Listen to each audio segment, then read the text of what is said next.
Hi everyone, it's Christina from the DIYmummy.com, and today I want to show you how to make 4 different wreaths for summertime. Making DIY wreaths is one of my favorite ways to update my home seasonally on a budget.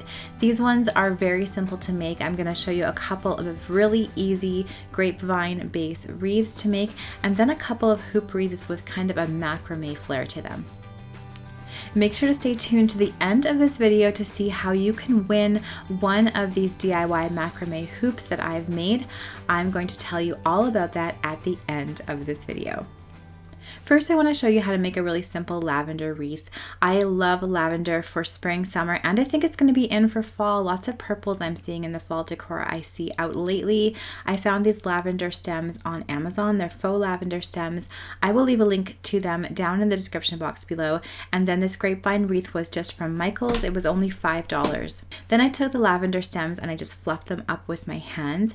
I ended up using 8 for this wreath, so it is going to depend on the size of your grapevine wreath as to how many lavender stems you're going to use, and I just overlap them a little bit, and I like to arrange my wreaths before I glue them down. So I made sure all of my lavender stems fit on this wreath. I had lots of extra for decor for later, and then I took my hot glue and I just put a dab of glue gun glue on the bottom of my stems like this.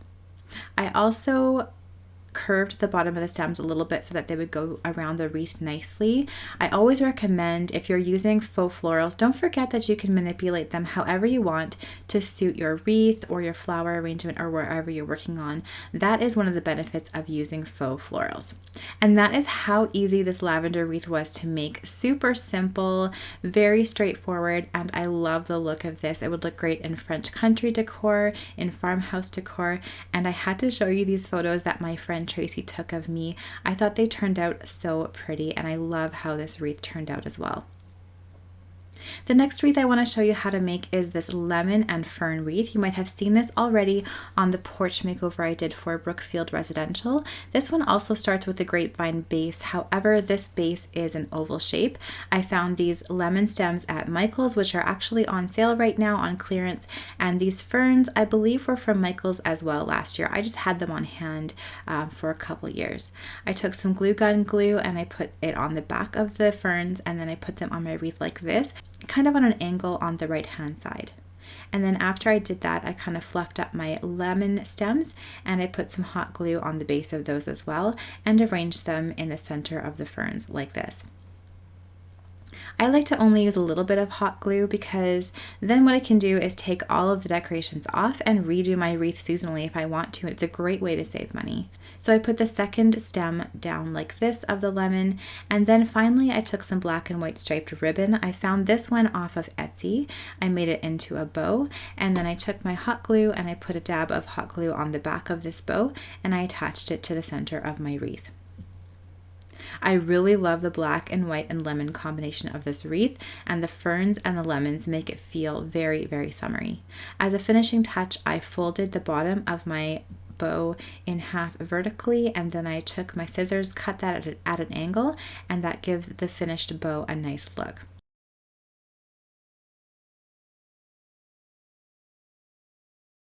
And here's how it looks on the yellow door of the porch that I did a little makeover on. I will leave that makeover down in the description box below for you and somewhere up in the right hand corner. Now I want to show you how to make a macrame inspired wreath. I found these hoops at Michael's. They're 14-inch wide metal hoops, and I found this macrame cord at Michael's as well. You can also buy macrame cord off of Amazon, and I'll make sure to link that down in the description box below. First, I put a dab of glue on the end of the macrame cord and I attached it to the hoop, and then I'm just wrapping it around the hoop like I'm doing here. And then all I did was I took a dab of hot glue and I put it on my macrame cord about every 10 rotations around the hoop. So that just kind of tacks it down and keeps it nice and stable so that the wrapped macrame cord doesn't go anywhere on the hoop. I found that it was a lot easier to cut off a length of macrame cord and wrap it around my hoop like I'm doing here, rather than work with the whole spool. It gets nice and tangled. And then if you run out of macrame cord, all you need to do is tack down the end of the cord, and then you can just grab a whole new length of cord, tack that down, and begin again. Just kind of make sure to put your connection pieces kind of where you start and stop on the same side of your hoop, so you can place those on the back of your hoop when you're finished, so you don't see, you know, all of the kind of frayed edges of the macrame cord.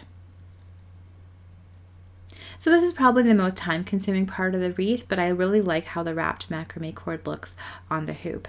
At the very end, just trim off the macrame cord and just tack it down with some more hot glue. Now I'm taking some about 30-inch long pieces of string. You can kind of use your own discretion and do the length that you want, and I'm cutting about a dozen of those.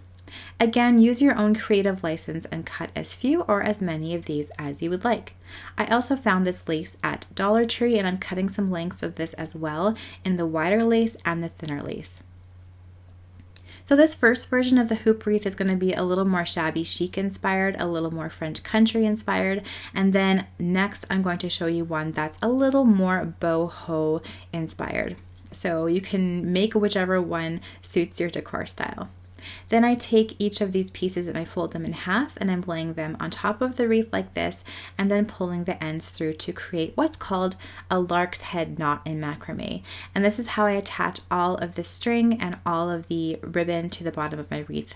And I kind of alternated the wide ribbon, the macrame cord, and the narrow ribbon, and just kind of made just a random pattern, but you can arrange it however you want.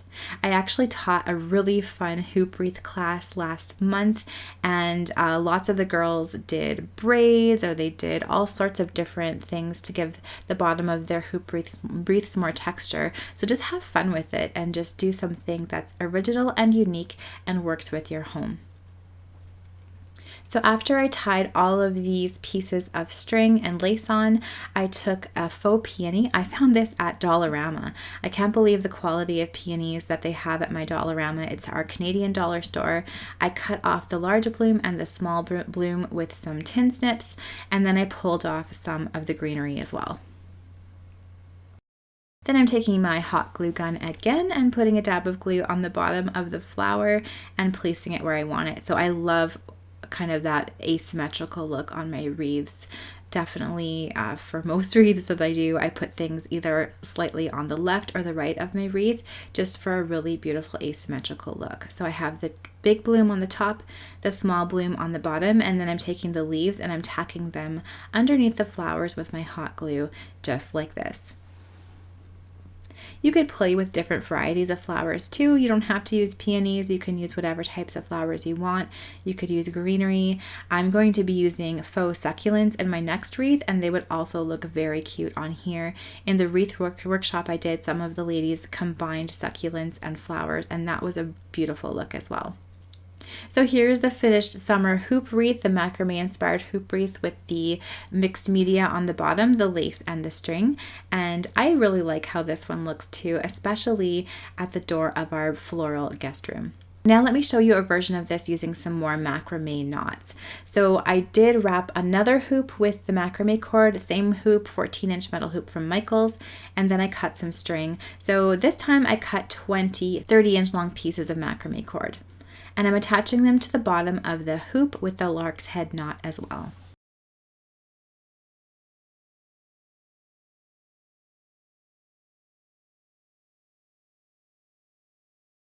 Now once I've attached all of the pieces of macrame cord, I'm going to do some square knots.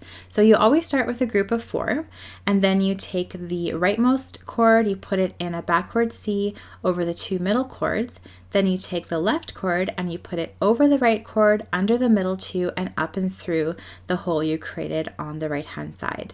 Then you do exactly the opposite to complete your square knot. I will leave complete written instructions for these knots down in the description box below, so if you're new to macrame, please make sure to check that out.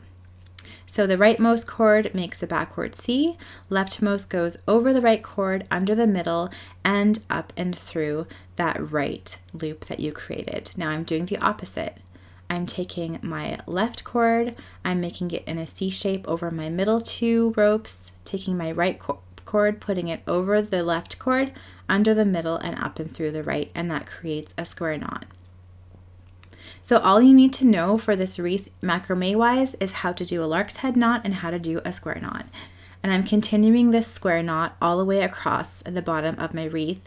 I'm doing it about an inch down from the lark's head knot, but you can use your own creativity and make it further from the knot, closer, whatever works for you.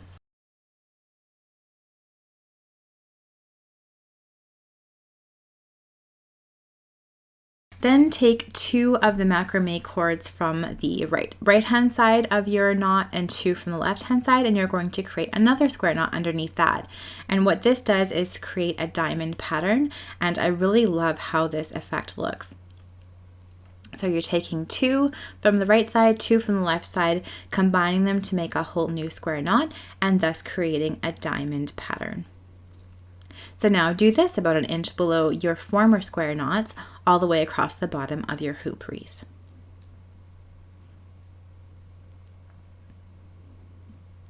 And once you're finished that, if you want, you can go ahead and fray the bottom of your macrame cords.